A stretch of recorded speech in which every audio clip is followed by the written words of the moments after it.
Shalom keluarga yang dikasihi Tuhan di rumah. Bersukacitalah, bergembiralah. Hari ini kita akan merayakan kenaikan Tuhan kita Yesus Kristus. Mari kita tundukkan kepala terlebih dahulu, kita berdoa kepada Tuhan.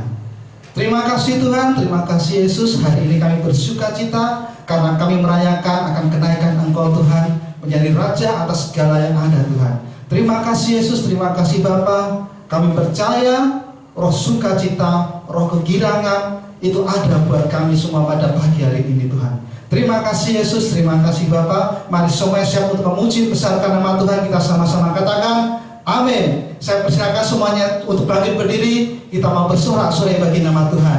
Haleluya. Kita percaya Tuhan kita menaik ke surga, menjadi Raja di atas segala raja, yang berkuasa atas langit dan surga, yang memerintah selama-lamanya. Haleluya.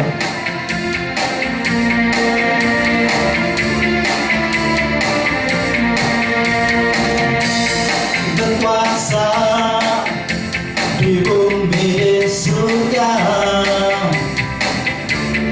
bertata dalam kemuliaan. Dialah Tuhan Allah kita, namanya berkuasa, pembebas umatnya. Betapa hebat, betapa kuat dasarnya Allah kita. Ia percaya atas semua perbuatannya. Betapa hebat, betapa kuat dasarnya Allah kita. Ia ternama Yesus Raja segala raja, Tuhan Allah kita. Haleluya. Yesus kau berkuasa, kau percaya selama-lamanya.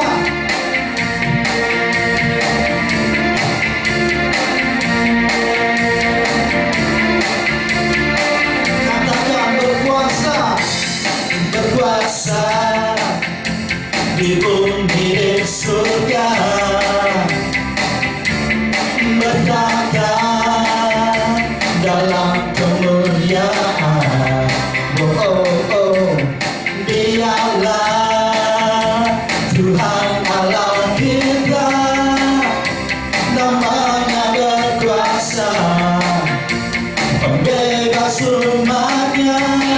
Betapa hebat, betapa kuat dasarnya Allah kita.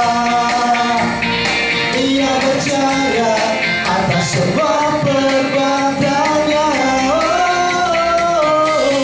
Betapa hebat, betapa kuat dasarnya Allah kita. Ia bernama Yesus Raja segala raja. Betapa hebat, betapa hebat, betapa kuat dasarnya Allah kita. Ia percaya atas semua perbuatannya. Betapa hebat, betapa kuat dasarnya Allah kita. Ia bernama Yesus Raja segala raja. Lagi betapa, betapa hebat, betapa kuat dasarnya Allah kita. Ia percaya atas semua perbuatannya. Betapa hebat, betapa kuat dasarnya Allah kita. Ia bernama Yesus Raja segala raja, Tuhan Allah kita.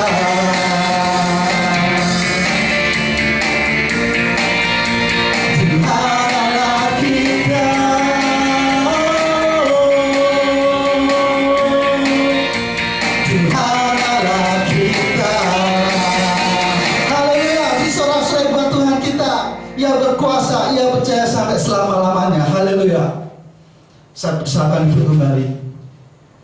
Terima kasih Tuhan, terima kasih Yesus atas kuasa-Mu yang sempurna dalam kehidupan kami. Engkau yang layak disembah sampai selama-lamanya Tuhan.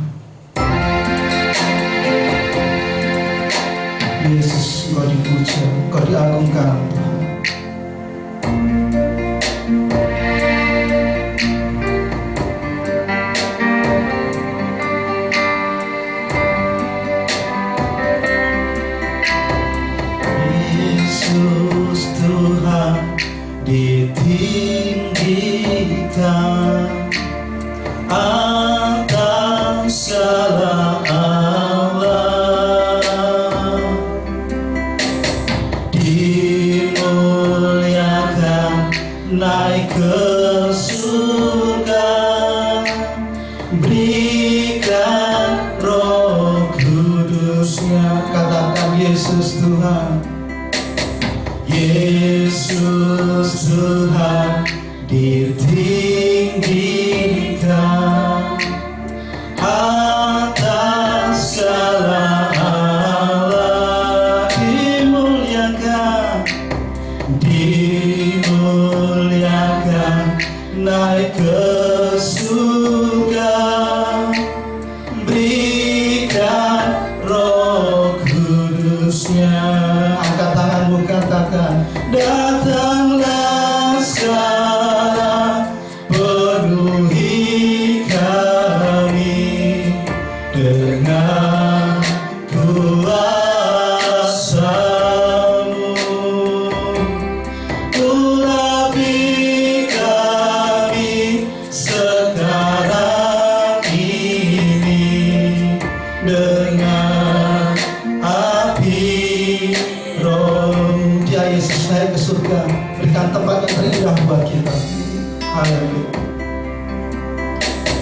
Yesus Tuhan ditinggikan atas segala Allah, Kau dimuliakan Tuhan, dimuliakan naik ke surga, berikan Roh Kudusnya. Sekali lagi katakan Yesus, Yesus Tuhan ditinggikan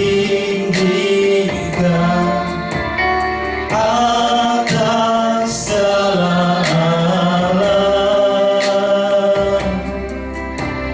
dimuliakan naik ke surga, berikan Roh Kudus. Datanglah, datanglah sekarang, penuhi kami dengan kuasa-Mu, urapi, urapi kami sekarang ini dengan api Roh-Mu. Datanglah,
penuhi hamba.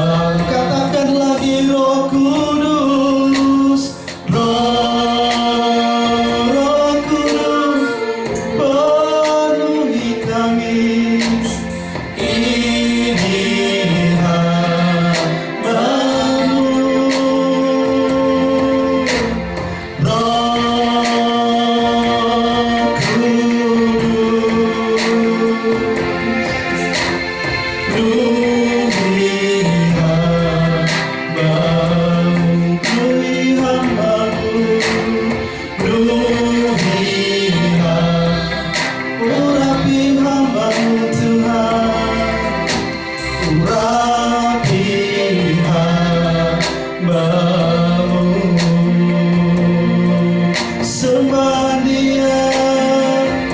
percaya urapan Tuhan atasmu memenuhimu. Haleluya. Ini hambamu Tuhan, penuhi kami Tuhan. Haleluya. Kami buka hati kami siapkan hati kami dengan urapan yang baru dari-Mu Tuhan. Haleluya, haleluya. Ya Roh Kudus, ya Allah kami, sembah Engkau Tuhan, ku sembah Engkau Tuhan. Haleluya. Urapan-Mu nyata atas kami, Yesus Kristus Tuhan. Dimuliakan, diagungkan, ditinggikan selama-lamanya sebagai Raja kami yang bertata. Haleluya. Haleluya, haleluya, haleluya, haleluya. Yesus, kami perlu Engkau Tuhan. Jamah setiap umat-Mu, jamah setiap hamba-Mu Tuhan. Urapi kami. Haleluya, haleluya. Syukur bagi-Mu Tuhan, syukur bagi-Mu Tuhan. Haleluya, syukur. Kami percaya urapan-Mu yang tak terbatas itu selalu memenuhi setiap hidup kami. Kami percaya Tuhan, minyak yang baru itu selalu ada buat kami Tuhan. Syukur bagi-Mu. Ya Roh Kudus, penuhi setiap hati kami. Haleluya.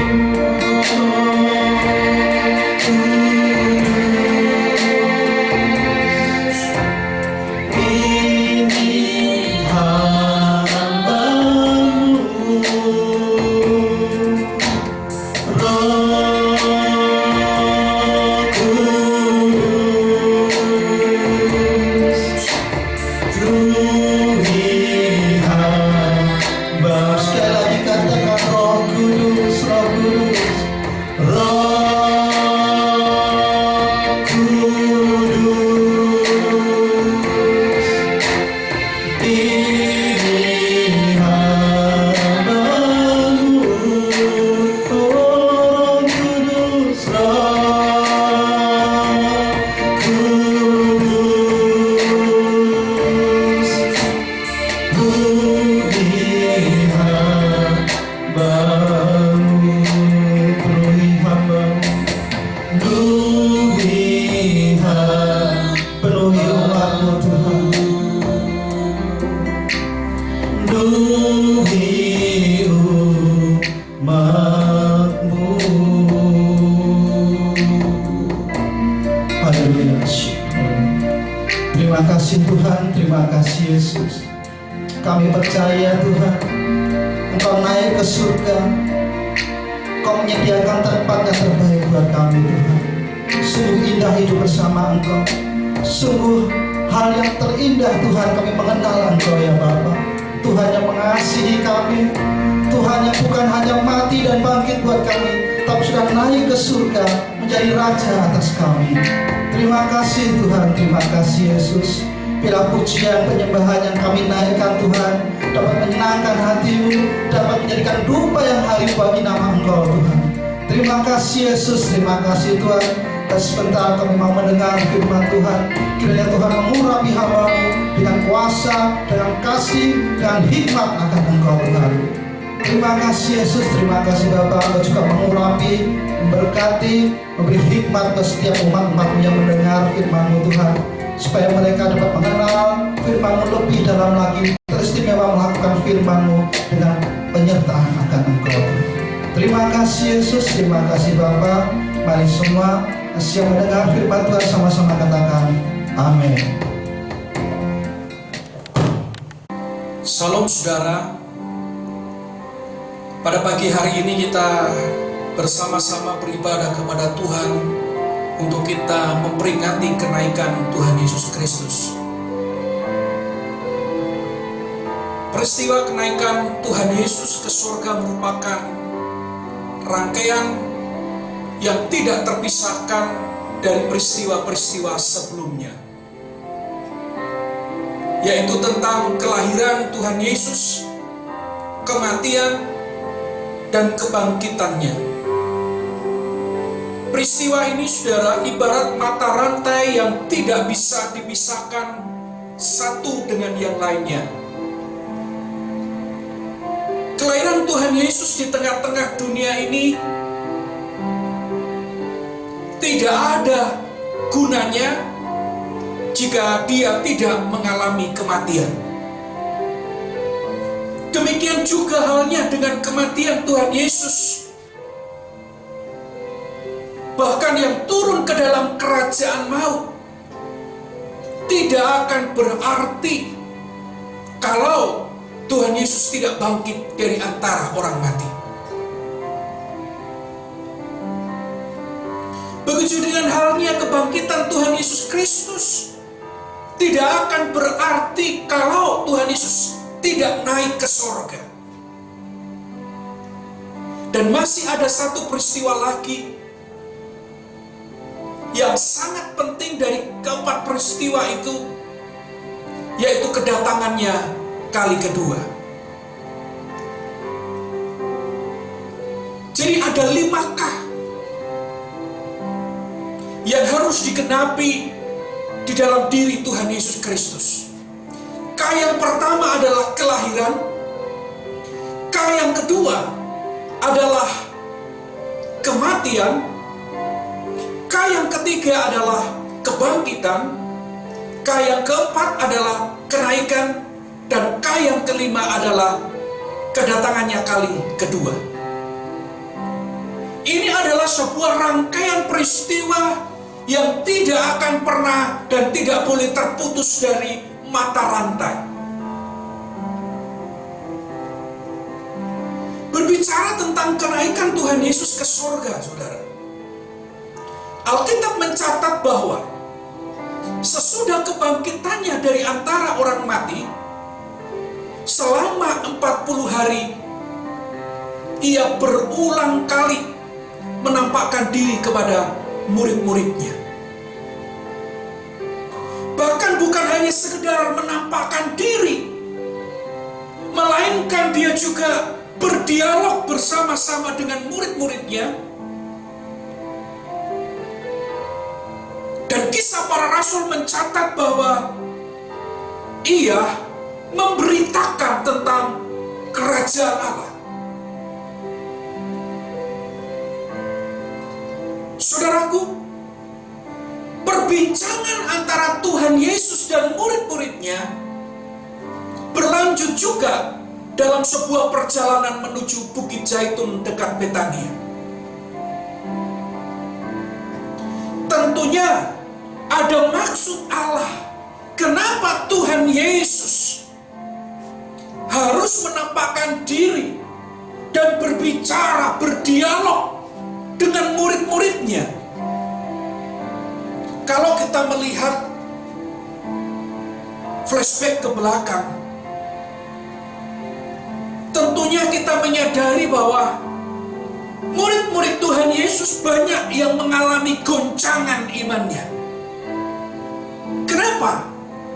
Karena guru yang mereka percayai, karena guru yang mereka kasihi, dan bahkan mereka memiliki pengharapan yang besar kepada Tuhan Yesus Kristus sebagai Mesias, harus mati.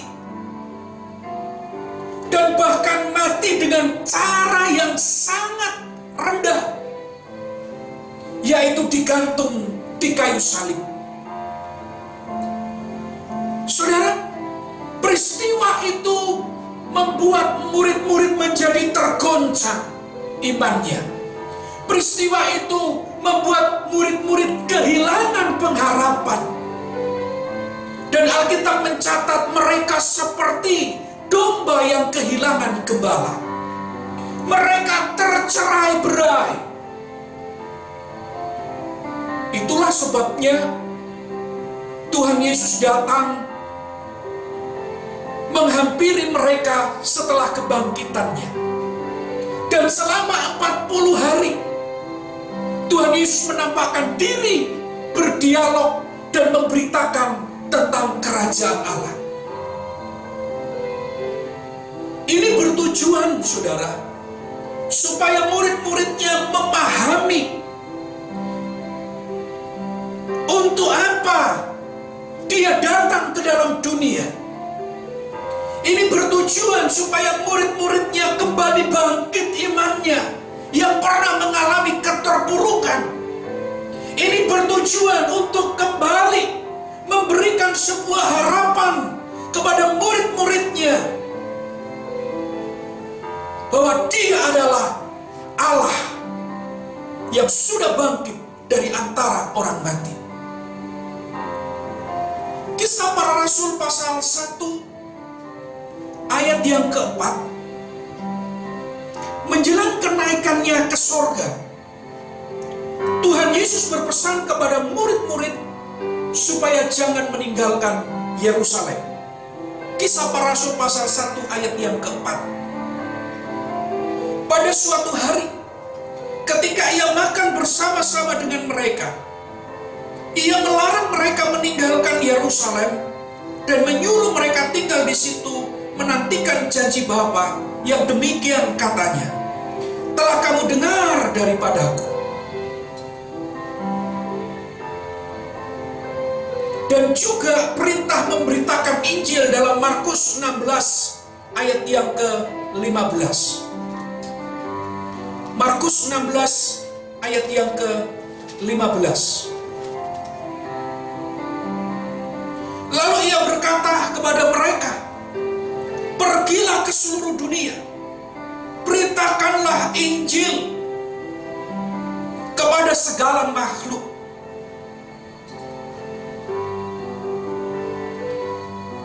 Jadi sebelum Tuhan Yesus naik ke sorga, ada sebuah perintah, ada sebuah amanat yang diberikan kepada murid-muridnya.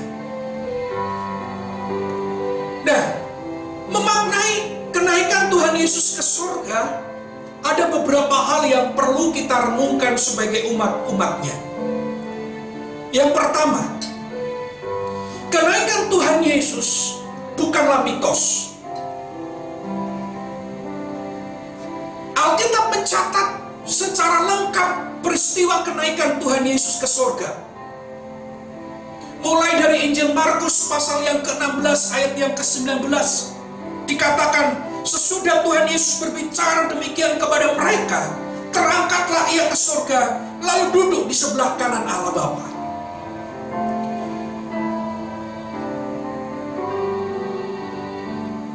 Lukas 24 ayat 51 mengatakan, dan ketika ia sedang memberkati mereka, Ia berpisah dari mereka dan terangkat ke sorga. Lebih detail lagi Kisah Para Rasul pasal 1 ayat yang ke-9. Sesudah ia mengatakan demikian, terangkatlah ia, disaksikan oleh mereka, dan awan menutupinya pandangan mereka.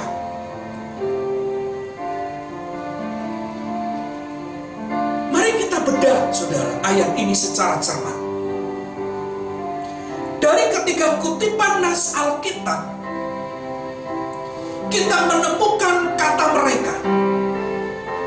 Ini berarti jamak, lebih dari satu. Mari kita hitung-hitungan sebentar. Murid Tuhan Yesus ada 12. Pengkhianat 1 orang, yaitu Yudas yang mati gantung diri. Sehingga tinggal 11. Ditambah lagi perempuan-perempuan serta Maria ibu Yesus dan saudara-saudara Yesus yang lain. Kisah Para Rasul pasal 1 ayat yang ke-14. Nah, Rasul Paulus sendiri dia mengatakan bahwa Tuhan Yesus menampakkan diri kepada 500 lebih saudara-saudara yang lain. 1 Korintus 15 ayat yang ke-6. Dengan kata lain, saudara, saksi mata yang menyaksikan kenaikan Tuhan Yesus Kristus ke surga itu lebih dari ratusan orang.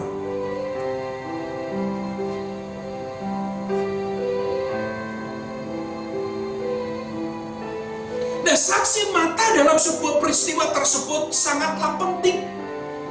Sebab kalau kita melihat dalam peradilan, maka peranan saksi itu sangat dibutuhkan.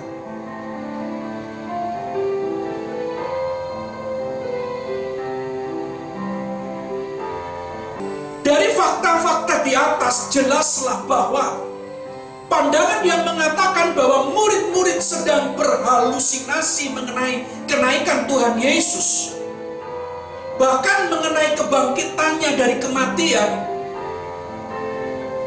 ini bisa dibantah.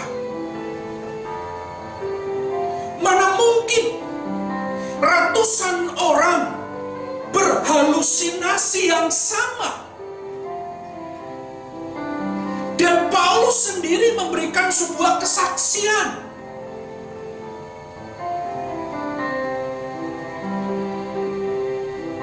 Bahwa yang menyaksikan peristiwa kenaikan Tuhan Yesus Kristus itu ada ratusan saudara-saudara di dalam Tuhan. Padahal kalau kita lihat latar belakang daripada Paulus saat itu, sebelum dia ketemu Tuhan, dia adalah seorang yang menempatkan diri untuk membinasakan murid-murid Kristus.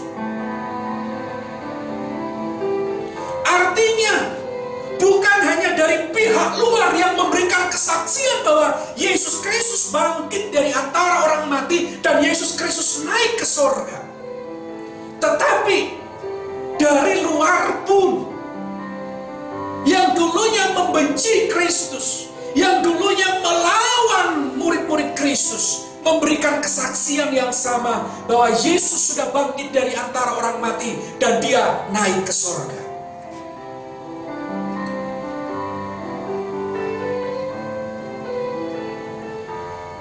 Jadi, kenaikan Tuhan Yesus Kristus ke surga itu bukan halusinasi murid-murid. Itu juga bukan mitos, tetapi itu adalah sebuah fakta sejarah yang disaksikan oleh ratusan murid-murid yang lain. Jadi kita tidak boleh meragukan akan hal ini. Ini merupakan sebuah iman pengakuan kita bahwa Kristus Yesus telah bangkit dari antara orang orang mati dan dia naik ke sorga untuk menyediakan tempat bagi orang-orang yang percaya kepadanya. Yang kedua, saudara, makna kenaikan Tuhan Yesus ke sorga adalah untuk menyediakan tempat.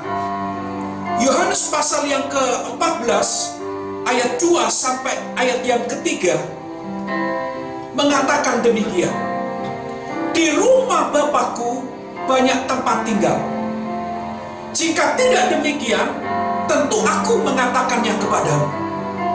Sebab aku pergi ke situ untuk menyediakan tempat bagimu. Dan apabila aku telah pergi ke situ dan telah menyediakan tempat bagimu, aku akan datang kembali dan membawa kamu ke tempatku, supaya di mana tempat aku berada, kamu pun berada.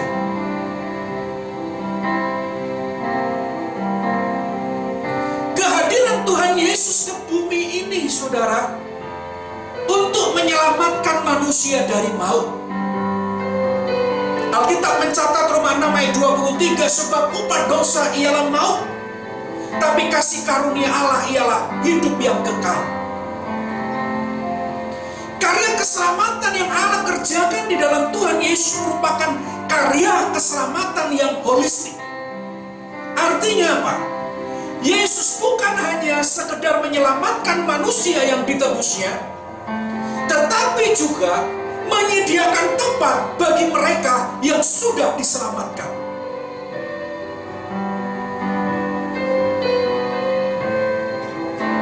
Yohanes pasal 14 ayat 2 dan 3 menyatakan bahwa tempat yang disediakan Tuhan Yesus itu banyak. Tentunya ini sebanyak manusia yang diselamatkan.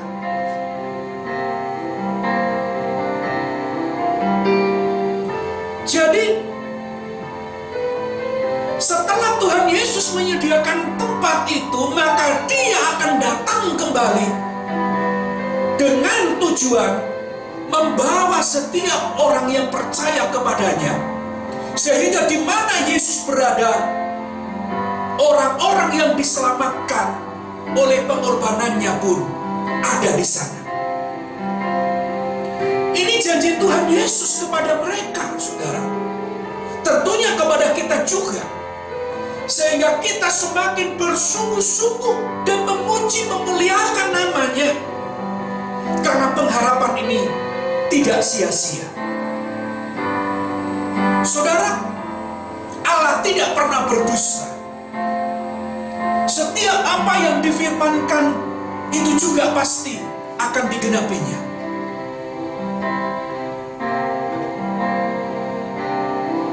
Ketika Dia berfirman akan mengutus putranya yang tunggal ke dalam dunia, itu pun digenapi. Dan ketika Allah juga berfirman bahwa putranya yang tunggal itu akan dikorbankan menjadi korban persembahan yang memuliakannya, hari ketika Dia akan bangkit dari antara orang mati, dan itu pun juga digenapinya. Dan Tuhan Yesus sendiri berkata bahwa Ia akan kembali kepada Bapaknya, dan itu pun digenapinya. Dan saya percaya janji tentang kedatangannya kali kedua, bahwa pada masanya Dia akan datang dan menjemput umat kepunyaannya, itu pasti akan terjadi. Karena Tuhan Yesus Kristus tidak pernah lalai akan janjinya. Karena Tuhan Yesus bukanlah pembohong. Apa yang dikatakannya adalah iya dan amin. Apa yang dikatakan Tuhan itu pasti digenapi. Karena itu, saudaraku, marilah kita dalam hidup ini selalu menaruh kehidupan Kristus di dalam hidup kita, supaya betul-betul terang Tuhan itu nyata, dan kita ini boleh menjadi alat-alatnya di tengah-tengah dunia ini. Yohanes Yohanes pasal yang ke-13 ayat yang ketiga mencatat demikian. Tidak ada seorang pun yang telah naik ke sorga selain daripada Dia yang telah turun dari sorga, yaitu Anak Manusia. Yohanes 14 ayat 6 berkata, Akulah jalan dan kebenaran dan hidup. Tidak ada seorang pun yang dapat datang kepada Bapa kalau tidak melalui Aku. Dengan cara sederhana, Tuhan Yesus mau menjelaskan bahwa Dia adalah jalan menuju kepada Bapa.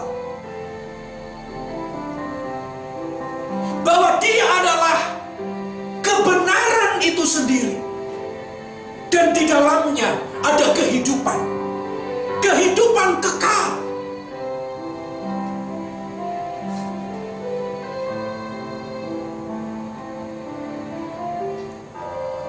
Yohanes 14 ayat 6, Akulah jalan dan kebenaran dan hidup. Tidak ada seorang pun yang dapat datang kepada Bapa kalau tidak melalui Aku. Saudara, sebutan Bapa itu sebenarnya tidak asing bagi mereka. Dan bahkan umat-umat Israel pada masa itu pun juga tidak asing sebutan Bapa itu. Dalam agama, banyak agama, saudara, sebutan Bapa itu dinyatakan sebagai Allah tertinggi mereka. Mereka punya banyak dewa. Dewa A, dewa B, dewa C. Tapi dewa yang tertinggi itu disebut sebagai Bapa. Kalau kita lihat, Zeus itu pun disebut sebagai Bapa bagi mereka. Nah, orang-orang Israel pun memahami bahwa Allah Yahweh, Allah pencipta alam semesta, ini adalah Bapa mereka. Jadi sebenarnya kata Bapa ini dipahami oleh murid-murid sebagai sebutan dari Allah. Nah, jika kita mau bertemu dengan Bapa, jika kita mau bertemu dengan Allah, jika kita mau menikmati sorga, maka syaratnya cuma satu. Kita harus ada di jalan yang benar, yaitu Yesus Kristus itu sendiri. Akulah jalan dan kebenaran dan hidup. Jika kita mempercayai Tuhan Yesus dalam hidup kita, jika kita menaruh kehidupan kita kepada Tuhan Yesus Kristus, dan kita berjalan dalam pimpinannya, maka kita akan bisa bertemu dengan Bapa di sorga. Artinya, saudara, kita akan menikmati kehidupan dalam kemuliaannya.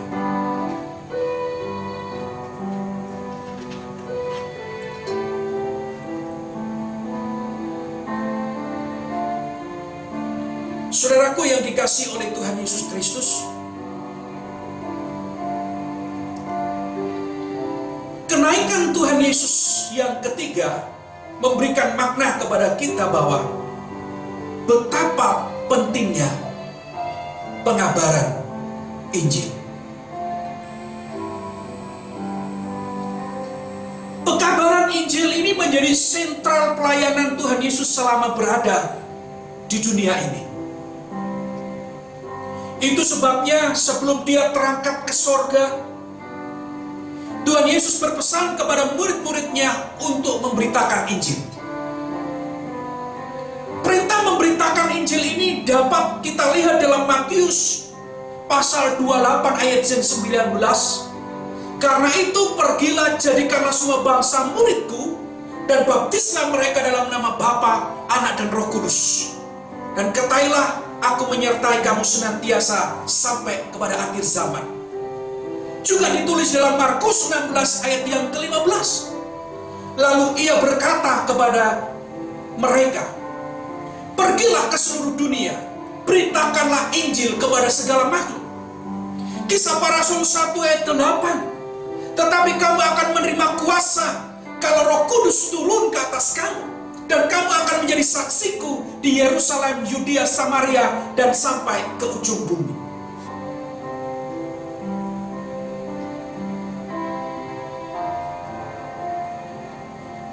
Dari kutipan beberapa nas Alkitab di atas, saudara, sebelum Yesus naik ke sorga, dia memberikan sebuah perintah kepada murid-murid agar menjadi saksinya.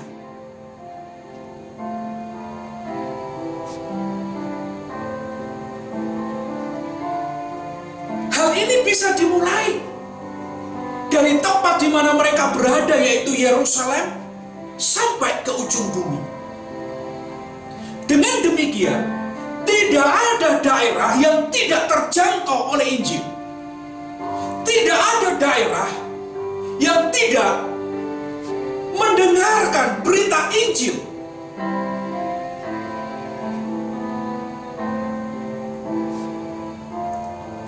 Pengabaran Injil ini bukanlah menjadi opsi, pilihan mau atau tidak mau.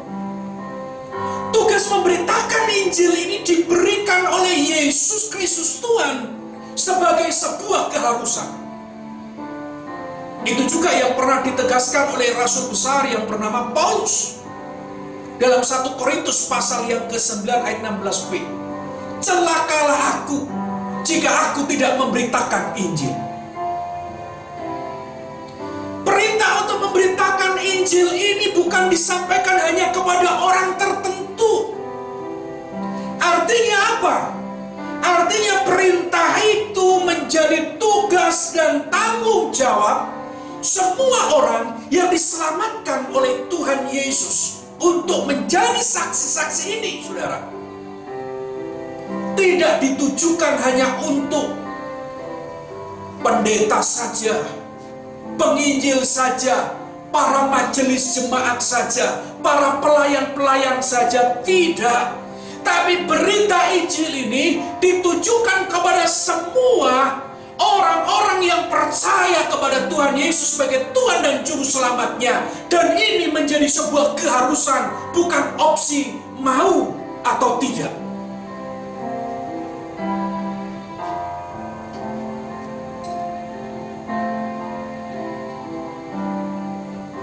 Saudara membawa menjadi saksi untuk memberitakan Injil itu tidak harus membawa Alkitab kemana kita pergi.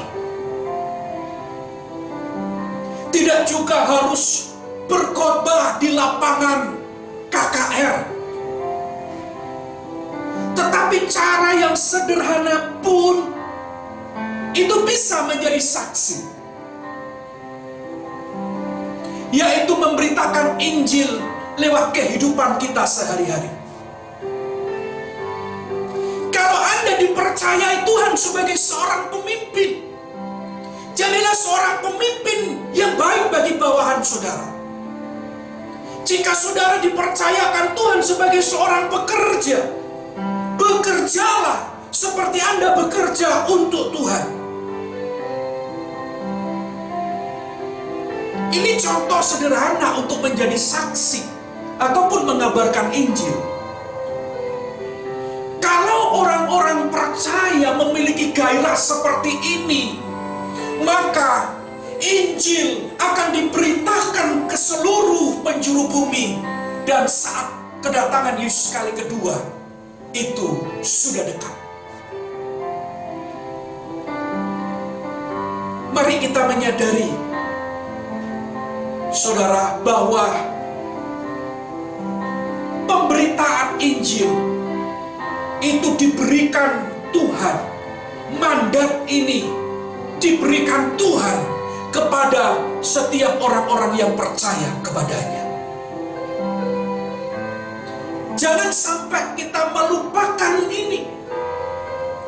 Banyak orang Kristen melupakan mandat ini, melupakan perintah ini. Kenapa? Karena mereka sibuk dengan segala keinginannya. Karena mereka sibuk dengan segala kemauannya. Sehingga untuk memberitakan Injil, untuk menjadi saksi kepada orang lain, mereka menjadi lupa. Padahal ini merupakan sebuah perintah Tuhan yang tidak bisa kita tolak. Mau tidak mau, maka kita harus meresponinya. Dimanapun saudara berada, itu adalah sebuah tempat bagi kita untuk kita bisa memberitakan Injil. Kapanpun kita bisa memberitakan Injil, menjadi saksi bagi orang lain lewat kehidupan kita.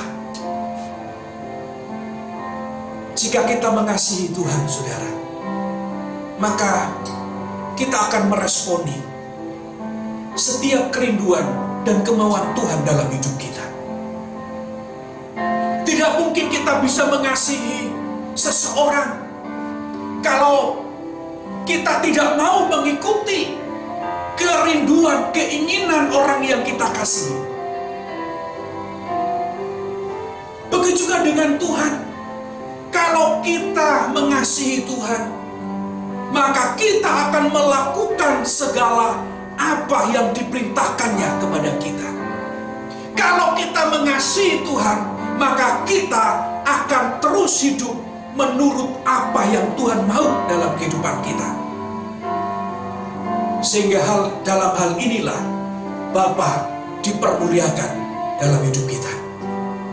Kiranya firman ini kembali meneguhkan kita, saudara, pada saat kita memperingati kembali kenaikan Tuhan Yesus Kristus ke surga.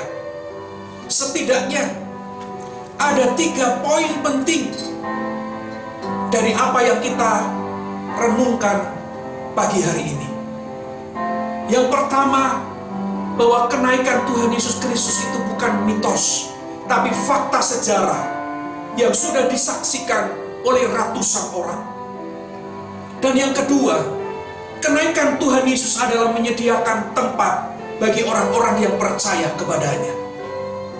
Karena tidak ada satupun orang yang bisa menuju ke tempat itu. Tidak ada satupun orang bisa bertemu kepada Bapa, bertemu dengan Allah, kalau tidak melalui Tuhan Yesus Kristus. Dan yang ketiga, saudara, makna kenaikan Tuhan Yesus ke surga adalah menunjukkan betapa pentingnya pengabaran Injil. Dan ini menjadi tugas kita, orang-orang yang percaya kepadanya. Dan tugas ini tidak boleh ditawar, tapi harus dikerjakan. Kalau kita mengasihi Tuhan, saudara, saya percaya apapun yang Tuhan mau, kita akan dengan rela hati berusaha untuk melakukan kemauannya Tuhan. Kiranya kita selalu dibangun dan dikuatkan. Kita percaya Tuhan akan menolong kita sampai kita bertahan menantikan kedatangannya. Mari kita berdoa. Bapa kami yang di surga, dikuduskanlah namamu, datanglah kerajaanmu, jadilah kehendak-mu. Inilah doa kami yang kami naikkan kepadamu. Segala sesuatu yang terjadi di dunia ini dan yang terjadi dalam kehidupan kami adalah sepengetahuan-Mu. Dan yang menjadi doa kami hari ini adalah, jadilah padaku menurut kehendak-Mu. Karena kami meyakini bahwa kehendak Tuhan itu sangat baik dalam hidup kami. Karena kami mempercayai bahwa kehendak Tuhan itulah yang terbaik dalam hidup kami.